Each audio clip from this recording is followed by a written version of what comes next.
Hello दोस्तों, स्वागत है आपका ब्लिंक ऑफ सक्सेस में। आज हम देखेंगे कि CWC का जो नोटिफिकेशन आया था दिसंबर में, उसकी एग्ज़ाम डेट आ गई है। तो उसका एग्ज़ाम पैटर्न क्या है और उसकी किस तरीके से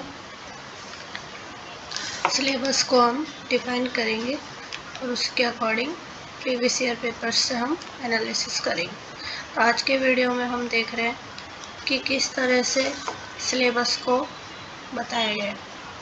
तो आप देख सकते हैं यहाँ पे वेरियस पोस्ट के लिए नोटिफिकेशन आया था, जिसमें assistant and engineer, accountant, superintendent और जूनियर टेक्निकल असिस्टेंट की जॉब के लिए आया था। हम यहाँ डिस्कस करेंगे सुपरिटेंडेंट की जॉब पोस्ट जो जनरल के लिए बताई गई। तो इसका डिफाइन किया है सिलेबस कि रीजनिंग जिसमें 50 क्वेश्चन दिए गए हैं और 50 क्वेश्चन के साथ इसमें जो टाइम है वो 50 मिनट ही दिए गए। इसके प्रीवियस ईयर के अगर अकॉर्डिंग बताया जाए तो कंप्यूटर के जो है वो कम से कम 10 क्वेश्चन होते हैं जो कंप्यूटर से रिलेटेड है, बाकी 40 क्वेश्चन हम रीजनिंग के लेके चलते हैं। 50 मिनट का टाइम मिलता है, सेक्शनल टाइमिंग होगी। इसमें पैटर्न इसका जो रहेगा वो बैंकिंग के अकॉर्डिंग ही रहता है। तो यहाँ पे कहने वाली बात यह है कि अगर आपको प्रिपरेशन करनी है तो आप बैंकिंग के मॉक लगा सकते हैं, CWC के मॉक लगा सकते हैं, और अगर आपके पास वो नहीं है तो मैं आपको वो प्रोवाइड करवा सकती हूँ। PYQ बहुत हेल्पफुल होते हैं कोई भी एग्ज़ाम की तैयारी के लिए। अब हम यहाँ देखेंगे कि किस तरीके से रीजनिंग में यहाँ पे क्वेश्चन पूछे गए थे। तो सबसे ज़्यादा यहाँ पे जो वेटेज रहता है वो पजल्स का रहता है। जो पजल्स होती है वो लीनियर बेस पे आ सकती है, फ्लैट एंड फ्लोर वाली आती है। यहाँ 4 से 5 पजल, क्योंकि टाइमिंग 50 मिनट की दी गई है, तो 4 से 5 पजल जो होती है वो सिटिंग अरेंजमेंट को लेके होती है। फ्लैट एंड फ्लोर वाली होती है एक पजल, और 2 से 3 पजल आएगी जो 3 या 4 क्वेश्चंस की होती है, जिनमें हर पजल में 3 या 4 क्वेश्चन, बाकी पजल्स में 5-5 क्वेश्चंस होते हैं। और आपको इसमें तैयारी करनी है अल्फ़ाबेटिकल न्यूमेरिक सीरीज़ की। वो यहाँ पे टाइम टेकिंग होता है क्योंकि ये बहुत ही ज़्यादा लेंथी होती है। इस पे जो क्वेश्चंस आते हैं वो भी बहुत अच्छे आते हैं, पूछे जाते हैं।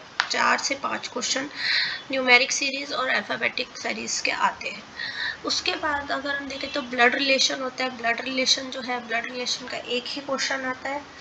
और ब्लड रिलेशन के बाद जो सबसे इम्पॉर्टेंट है वो है सिलॉग्स, और उसके बाद है हमारी इनइक्वालिटी।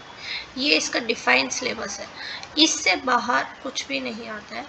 आप प्रीवियस ईयर पेपर भी देखेंगे जो लास्ट दिसंबर में हुआ था, उसमें काफ़ी अच्छा वेटेज था इन टॉपिक्स का, और काफ़ी ज़्यादा इजी सवाल बन जाते हैं उन लोगों के लिए जो बैंकिंग एस्पिरेंट्स हैं।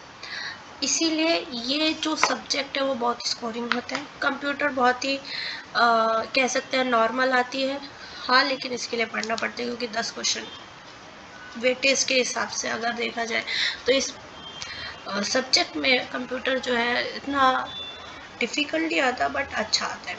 इंग्लिश की बात करें तो वही बैंकिंग पैटर्न है, क्योंकि तो इसमें एक कॉम्प्रिहेंशन होता है। उसके बाद ग्रामेटिकल जो आती है, ग्रामेटिकल एरर से क्वेश्चन आते हैं, मैच द कॉलम से क्वेश्चन आते हैं, और सबसे ज़्यादा आते हैं इसमें पैराजम्बल्स। 5 to 7 क्वेश्चन पैराजम्बल्स के होते हैं, और आते हैं क्लोज टेस्ट के 10 भी दे सकता है उसके, या फिर 5 दे सकता है। पैराजम्बल में वो 5 दे सकता है या अलग अलग क्वेश्चंस दे सकता है। तो ये भी इजी ही है, स्कोरिंग है, काफ़ी अच्छा इसमें वेटेज रहता है। थर्ड रहता है DI। ये इसके लिए हम बात करें तो आपको इस पर DI की जो है, DI पे आपकी कमांड अच्छी होनी चाहिए, क्योंकि इसमें जो है कम से कम मिनिमम 5 DI वो पूछेगा। 5 DI में आपकी एक केसलेट तो होगी ही होगी, केस लेट आती ही आती है, और बाकी की 4 पजल होगी जो बार ग्राफ पे हो सकती है, पाई चार्ट पे हो सकती है। तो आपको, और बाकी जो क्वेश्चन होंगे वो अर्थमेटिक के होंगे। 10 से 12 क्वेश्चन अर्थमेटिक के आते हैं। उसके बाद आती है बात तो सिंप्लीफिकेशन और speed math. Speed math, simplification, approximation, इनसे भी 10 क्वेश्चन आते हैं। उसके बाद बाकी की जो बचे हैं वो आते हैं आपके क्वाड्रिक इक्वेशन से आ गए, या फिर आपसे किसी भी तरीके से इस तरीके से पूछ लिया कि रॉन्ग नंबर सीरीज दे दी अगर आपको, या फिर मिसिंग नंबर सीरीज दे दी, तो इनका वेटेज जो है वो रहता है 3 से 4 क्वेश्चन का। बाकी ये जो है आपको TI 5 एक केस लेट 10 से 12 क्वेश्चन इसके, और इसका टाइमिंग आप देख सकते हैं यहाँ पे आपको 45 मिनट्स आपको यहाँ पे दिए गए हैं। यानी कि आपको ये पजल्स, मैं ये कहूँगी केसलेट इजी आती है, लेकिन अगर आपको लगता है कि पढ़ने में, डेटा निकालने में, एक्स वैल्यूज़ निकालने में टाइम लग रहा है, तो आप सीधे सीधे जो बार ग्राफ वाली सीधी सीधी जो वैल्यूज़ दी हुई होती है डायरेक्ट वैल्यू से पुट करके आंसर करें। सबसे पहले आप वहाँ पे स्पीड मैथ, सिंप्लीफिकेशन और ये रॉन्ग नंबर सीरीज़ अगर आपको मिली है तो आप जाए, क्योंकि क्वेश्चंस वो एग्ज़ाम जो ले रही है बॉडी, वो क्या करती है आपको सबसे पहले, उनका ये फिक्स पैटर्न है कि वो सबसे पहले देती है आपको, सबसे पहले आपको दी जाएगी वहाँ पे DI। ऐसी DI देंगे कि बच्चा वहाँ पे फंस जाता है। जो भी एस्पिरेंट होगा वो वहाँ पे ये देखेगा कि चलो DI पहले अटेम्प्ट कर लेते हैं, अभी बहुत टाइम पड़ा है, अभी तो 45 मिनट्स है। लेकिन ऐसा नहीं करना आपको सबसे पहले स्पीड मैथ वाले सेक्शन पे जाना है। स्पीड मैथ वाले सेक्शन पे जब आप जाएंगे तो आप वहाँ पे देखेंगे कि आपको बहुत सारी ऐसी चीज़ें हैं जो आपको इतनी आसानी से मिल गई कि आपके वहाँ पे ज़्यादा से ज़्यादा 10 से 15 मिनट भी खर्च नहीं होंगे, क्योंकि क्वाड्रिफिकेशन आप वहाँ पे देख सकते हैं।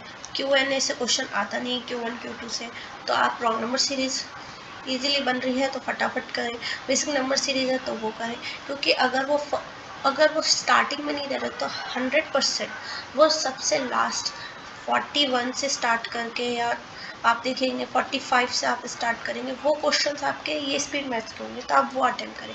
बीच में वो अर्थमेटिक देगा या फिर एक केसलेट दे देगा, तो आप सबसे पहले स्पीड मैथ वाले सेक्शन को कंप्लीट करना। उसके बाद DI, या आपको अर्थमेटिक DI इसलिए क्योंकि DI दो से 3 DI ऐसी होंगी जो डायरेक्ट बन जाएंगी। लेकिन अगर अर्थमेटिक का ऐसा क्वेश्चन जिसमें मिक्सर एंड एलिगेशन आ रहा है, या फिर एज से क्वेश्चन आते हैं सबसे ज़्यादा, या फिर ट्रेन, उनका सबसे अच्छा टॉपिक है, टाइम एंड डिस्टेंस, फिर उसके बाद CISI से क्वेश्चन आते हैं, तो आपको इन सब के एक एक दो क्वेश्चन हर उसमें मिलेंगे।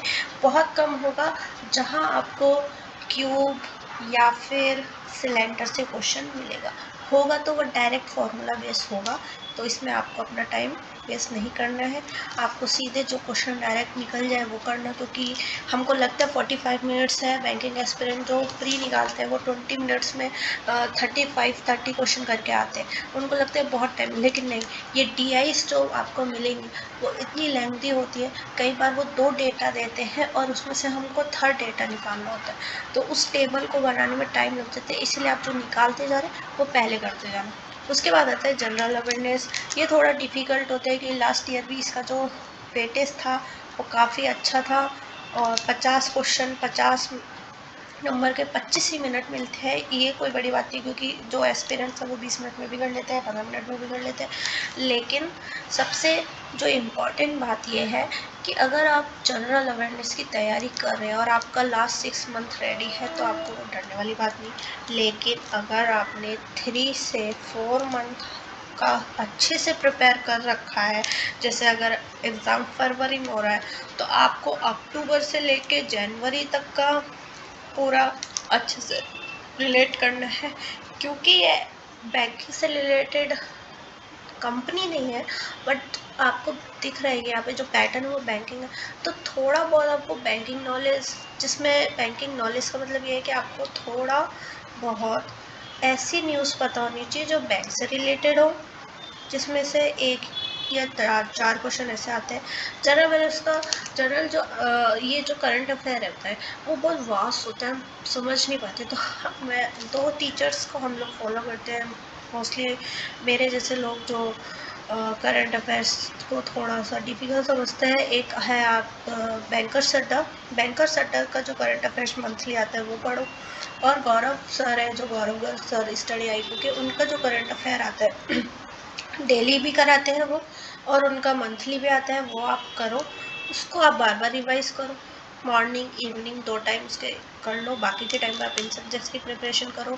डेली एक मॉक लगाइए, और मेरे पास CWC के भी मॉक पड़े हैं, तो अगर आपको वो चाहिए तो मैं और आप हम दोनों हम सब मिलके लगा सकते हैं उसको एक साथ, या फिर मैंने जो मॉक लगाया है आप उस पैटर्न को देख के अपनी प्रिपरेशन कर सकते हैं। अगर आपको ऐसे कोई भी हो तो प्लीज़ कमेंट बॉक्स में बताना, अगर नहीं है तो भी बताना, क्योंकि ये आपके लिए है। आगे ऐसे बहुत से PSU होते हैं जो बहुत अच्छी जॉब देते हैं, बहुत इजी पैटर्न होता है, और भी ऐसे मेरे पास एग्ज़ाम्स है जिनको मैंने दिया है, क्लियर किया है। अगर आप चाहेंगे तो मैं उसको शेयर भी कर सकती हूँ, तो आप ये सब देख सकते हैं। ये हमारा मेन ऑब्जेक्टिव था, ये उन लोगों के लिए है जो PG किए हुए हैं और इनके पास बैंकिंग का थोड़ा सा भी जो प्रिपरेशन है उसका हल्का सा भी, अगर थोड़ा सा भी एक्सपीरियंस है, वो उन लोगों के लिए बहुत बेस्ट जॉब है और बेस्ट तरीका है। एक ही एग्ज़ाम है, इसके बाद सीधे DV है, नो इंटरव्यू, सीधे DV, और उसके बाद आपकी पोस्टिंग। तो आप देख सकते हैं यहाँ पे प्री मेंस का कोई लॉजिक नहीं है, आप लोग कर सकते हैं। और आगे कोई भी क्वेरी हो तो प्लीज़ बताइएगा। इससे रिलेटेड PYQ अगर आपको चाहिए या आपको मॉक टेस्ट चाहिए तो प्लीज़ मुझे डिस्क्रिप्शन बॉक्स में जो मैंने बताए हुए हैं उस पर जाइए, या फिर अगर आपको वहाँ नहीं मिलते तो आप प्लीज़ मुझे कमेंट बॉक्स में बताइए। मैं आपको नेक्स्ट वीडियो PYQs की रिलेटेड होंगी वो सारी प्रोवाइड करवा दूँगी। थैंक यू, आज के लिए बस इतना ही। Please like, share and subscribe this YouTube channel which is Plinth of Success. Thank you.